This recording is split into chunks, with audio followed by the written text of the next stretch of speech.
మోడీ గారి సంకల్పంతో 11 ఏళ్ల క్రితం 11వ ఆర్థిక వ్యవస్థగా ఉన్న భారతదేశం 4వ స్థానానికి చేరాం. 28కి 3వ స్థానానికి వస్తాం. 2038కి 2వ ఆర్థిక శక్తిగా ఎదుగుతాం. ఆర్థికంగా మన బలం ఏంటో ఈ విజయాలు చెప్తే, సైనికంగా మన బలమేంటో ఆపరేషన్ సింధూర్ చూపించిందా లేదా అని మిమ్మల్ని అడుగుతున్నా. మాటలతో కాదు, చేష్టలతో చూపించే వ్యక్తి నరేంద్ర మోడీ గారు.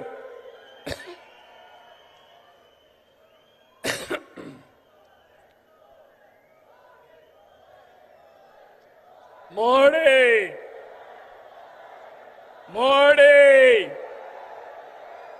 మారుమోగాలి.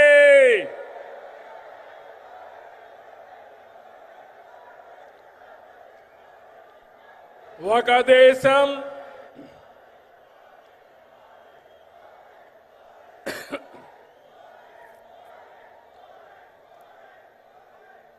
ఇంకా గట్టిగా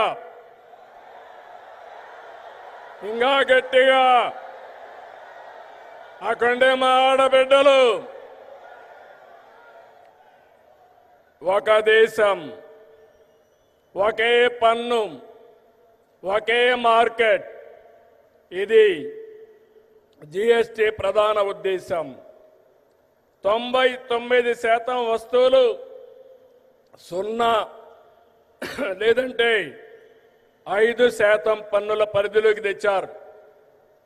దీంతో అన్ని ధరలు తగ్గాయి. విద్యార్థులు, రైతులు, చిరు ఉద్యోగులు, చిరు వ్యాపారులు, వృద్ధులు, కూలీలు, కార్మికులు, ఇలా అన్ని వర్గాలకు లబ్ధి కలిగించేలా సంస్కరణలు ఉన్నాయి. పేద మధ్యతరగతికి ఇదో పెద్ద రిలీఫ్.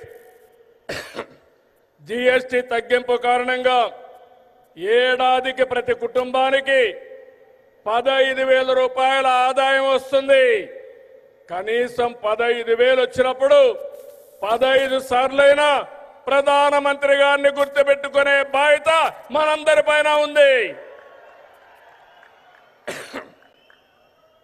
జీఎస్టీ సంస్కరణలతో బచత్ ఉత్సవం నేడు భరోసా ఉత్సవంగా మారింది. సూపర్ జీఎస్టీ కార్యక్రమంలో భాగంగా రాష్ట్రమంతా ఇప్పటికే 98,000 ఈవెంట్లు నిర్వహించాం. డబల్ ఇంజిన్ సర్కార్తో మన రాష్ట్రానికి డబల్ బెనిఫిట్ వచ్చింది. ఇటు సూపర్ 6 పథకాలు, అటు సూపర్ జీఎస్టీతో ప్రజలకు సూపర్ సేవింగ్స్ జరిగాయి.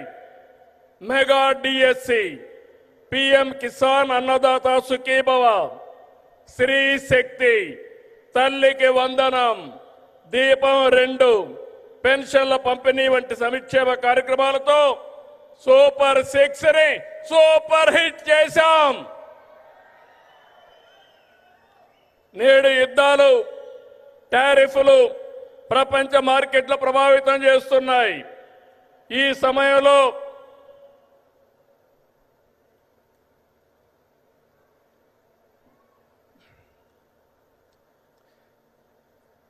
సమయంలో మోడీజీ చెప్పిన